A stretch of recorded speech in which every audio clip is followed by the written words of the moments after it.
Idol, good morning po. Kasama ko si kaibigan dahil po maraming nagpaabot sa atin tungkol po ito sa vaccination ngayon.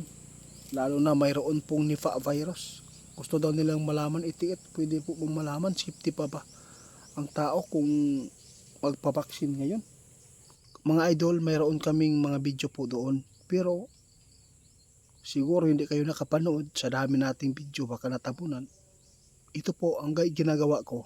Ni-request ko si kaibigan para malaman ninyo mga idol. Dahil po mayroon pong nag-viral sa social media na mayroon pong bata tinupukan ng tigdas at may nangyaring hindi maganda. Nangitim, sinabi ng apo, sinabi po ng lola o lolo na malakas daw itong bata, pero nang natupukan, anong nangyari? Kaya itatanong po natin sa ating mga kaibigan, mga idol. Medyo masilan po ang ating pag-usapan ngayon, kaibigan. Good morning. Yun po ang gusto ko malaman, kaibigan. Yun po ang request po nila.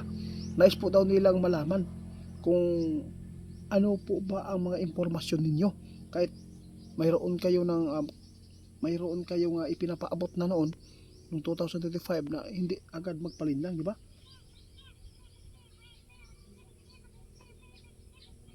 Tama. Sabi ng ating kaibigan, mga idol, sinabi ko na po noon na huwag tayo magpalinlang agad. Hindi naman siguro sa pilitan kung ayaw po natin ipabaksin ang ating bata, di ba?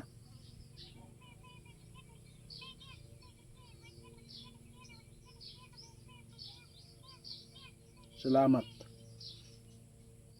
Ang sabi ng ating kaibigan sa ngayon, mga idol, huwag muna. Ha?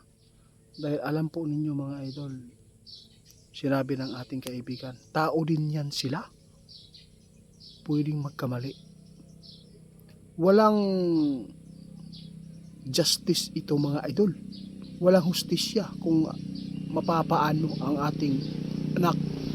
Kaya pwede natin tanggihan sila. Hindi naman sila namimilit. Nasa inyo na lang. Kung talagang natakot kayo sa mga mangyayari, gusto nyo maprotektahan ang inyong anak sa tigdas o anuman, basta sinabi ng ating kaibigan ngayon, nasa inyo ang paniniwala, nasa inyo ang paghuhusga, nasa inyo ang desisyon kung talagang pabaksinan po ninyo. Pero sinabi ng ating kaibigan, papikinggan ninyo,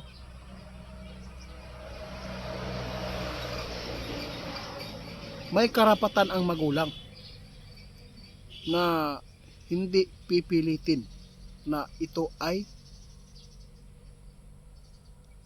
injikan ng bata. Yun po ang sabi ng ating kaibigan. May nakita si kaibigan na batas. Pwede tayo maghain ng kaso, no? Kung pipilitin tayo ng mga guro, ng mga kung ano man pong mga ahensya, hindi tayo pwede mapipilit kung ayaw. Sa totoo lang, mga idol, kasi maraming natatakot dahil po yung nangyari sa bata, malakas pagkatapos ng na-injikan, nangitim, no? Nalagutan ng hininga. Sino ang maimbestigahan yan? Sa totoo lang, ibaling po yan. Ibaling po yan. Sasabihin may komplikasyon, may talagang sakit talaga yung bata na yan. Yun po ang gagawin. Kaya sa lahat po ng mga bagulang, yung nag-request po sa atin, tinutugunan ko lang, mga idol, hindi tayo naninira kung sino po ang nagpakana nito. Pero alam po ninyo, mga idol, kailangan po natin dipinsahan po ang ating mga anak, mga apo. Hindi po tayo agad-agad na magtitiwala kung ano man po ang ipinapanawagan ngayon. Dahil po nakakatakot. Sa noong si Noynoy Aquino ang namuno, napakaraming mga nabaksinan doon na nakitil talaga, nalagutan talaga ng mga hininga. Ingat, oh.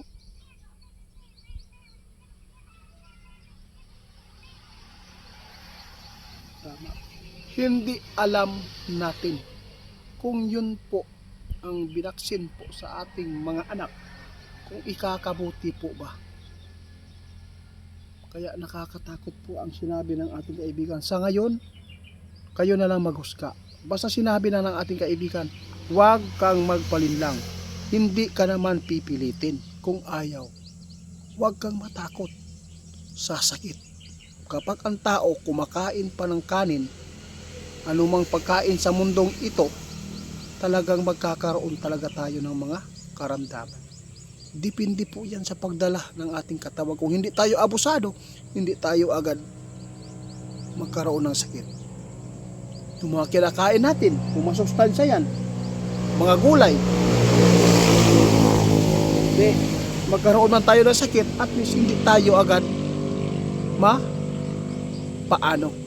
Kaya sa lahat po na nag-request sa amin, gabayan, sana po gabay po ito, yung video na to sa mga magulang.